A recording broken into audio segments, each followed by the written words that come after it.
का, क्योंकि इलेक्टेड मेंबरान हैं, अपने अपने हलकों में कामयाब होके आए हैं, और जब जहाज़ों में बनी गाला यात्रा होती थी और इमरान नियाज़ी साहब के हजूर पेश होते थे और पीटीआई के अंदर शामिल होते थे, उस वक़्त तो ज़मीर की आवाज़ बड़ी अच्छी लगती थी इमरान नियाज़ी साहब को। अब अचानक क्या ऐसा हो गया कि वही ज़मीर की आवाज़ जो है इमरान नियाज़ी साहब की रात की नींदें हराम हो गई हैं। और देखें इमरान नियाज़ी साहब, आपको मुतनब्बे करना चाहता हूँ, अब आप लोगों के घरों में घुस गए। कभी कहते हैं कि लोगों की शादियाँ नहीं हो सकती, बच्चों की, लोगों के बच्चे स्कूल नहीं जा सकते। ये कोई बदमाशी है? ये कोई बनाना रिपब्लिक है? और भैया आईनी हक है हर मेंबर का कि वो जाकर कौमी असेंबली में वोट करे। आपको तकलीफ किस बात की है? आपके पल्ले करतूत क्या है? 4 सालों में आपने भूख बेरोजगारी के अलावा इस मुल्क को क्या दिया है? तमाशा करते हैं आप, जलसों में जाकर अपना धक्काशाही करते हैं, तड़ियां लगाते हैं कौम के इलेक्टेड मेंबरान को और मैं ना मानू की गर्दान करते हैं। इमरान नियाज़ी साहब, मैंने आपको बहुत पहले मशवरा दिया था कि अपनी अना के बुत को तोड़ दें, बनी गाला की पहाड़ी से नीचे उतरकर आवाम के दुखों को महसूस करें। आवाम क्या कहती है मुल्क के तूलो अर्ज में जाकर सुने। जलसों के अंदर लोगों को तड़ियां लगाने से बात नहीं बनती। जाएं जरा गली मोहल्लों में, लाहौर के, मुल्तान के, सवात के, कोयटा के, और पूछें में क्या ख्यालात रखते हैं। तो आज जो भी सूरत हाल बनी है वो इलेक्टेड लोग, सियासी जमातें, सियासी लीडर अवाम की तरफ देखते हैं। उन्होंने अवाम के पास जाना है, आपने तो जाकर बनी गाला में बैठ जाना है। तो इसलिए ज़मीर की आवाज़ भी छोड़ दें, कौम की आवाज़ सुने। कौम ने आपको 4 साल दिए, क्या 50 लाख घरों में से एक घर बना? क्या 1 करोड़ नौकरियों में से भी आपने 50,000 नौकरियां दी? नहीं दी।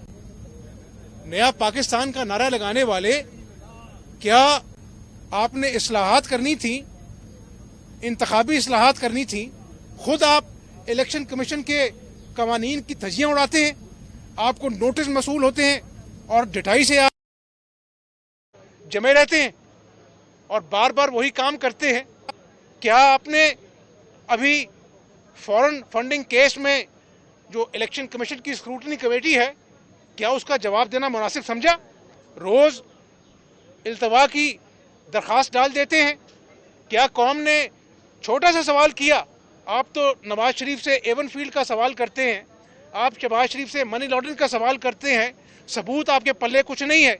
क्या आपने अभी तक तोशा खाने का हिसाब दिया कि क्या क्या आपने ईंठा, क्या क्या आपने अपनी जेब में डाला?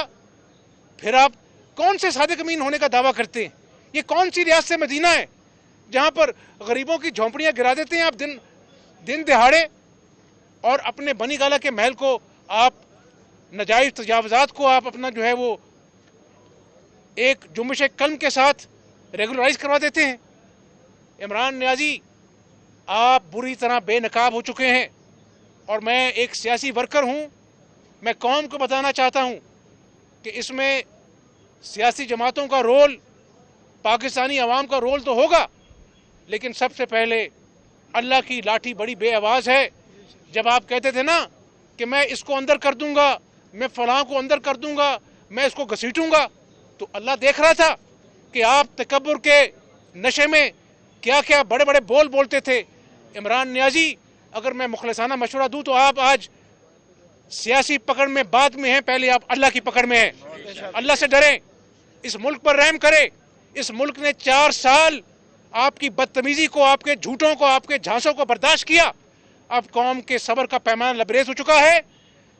इंशाअल्लाह तहरीक अदम एतमाद بھاری ووٹوں سے کامیاب ہوگی اور جب لانگ مارچ لاہور سے چلے گا تو آپ کو پتہ لگے گا کہ جلسہ کیا ہوتا ہے انشاءاللہ.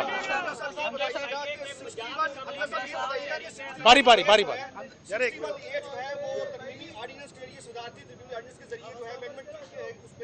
کرنے کے لیے حکومت جو ہے وہ پل توڑ رہی ہے. عدالت میں معاملہ گیا ہے تو آپ اس پر کیا کہیں گے؟ دوسرا سوال یہ لیجیے گا کہ خارجہ پالیسی کی تعریف کی بقایا طور پر عمران خان نے، کیا انڈیا کی خارجہ پالیسی واقعی بہتر؟ دیکھیں، کل عدالت عالیہ میں، سپریم کورٹ میں یہ بڑی واضح بات ہوئی کہ ہر ممبر کو ووٹ ڈالنے کا حق ہے. اور میں کئی مرتبہ کہہ چکا ہوں کہ ایوان صدر جو ہے وہ آرڈیننس فیکٹری بن چکا ہے. صدر صاحب نے قوم کو بڑا مایوس کیا ہے. وہ پاکستان کے صدر کم اور عمران خان کے یس مین زیادہ لگتے ہیں. تو ایسے نہیں ہونا چاہیے، یہ مناسب رویہ نہیں ہے. بنیادی طور پر وہ شریف آدمی ہے لیکن انہوں نے قوم کو مایوس کیا ہے. دوسری بات یہ ہے کہ جب میں یہ بار بار کہتا ہوں، میں ایک پاکستانی کے ناطے کہتا ہوں کہ عمران نیازی کا اوپر کے کھانے کا میڈیکل چیک اپ بہت ضروری ہے. کیونکہ وہ پہلے تو اپوزیشن کو للکارتا تھا، پہلے وہ اپنے سیاسی حریفوں کو للکارتا تھا، اب اس نے دنیا کے ملکوں کو للکارنا شروع کر دیا ہے. اس کی بڑی بھاری قیمت پاکستان کو ادا کرنی پڑے گی. پاکستان کے تجارتی تعلقات ہیں، پاکستان کے سفارتی تعلقات ہیں، اور جس شخص کو جغرافیہ بھول جاتا ہے، جرمنی میں جا کے کچھ اور تاریخ بات کرتا ہے، ترکی میں جاتا ہے ان کی تاریخ بیان کرتا ہے، وہ حیران رہ جاتے ہیں ہماری تو تاریخ نہیں ہے. تو اس شخص سے آپ کیا توقع کرتے ہیں؟ اللہ تعالیٰ اس ملک پر رحم کرے. انشاءاللہ تعالیٰ عوام کا جم غفیر ایک ٹھاٹھے مارتا ہوا سمندر 24 کو انشاءاللہ تعالیٰ عمران نیازی کا انتظار کرے گا.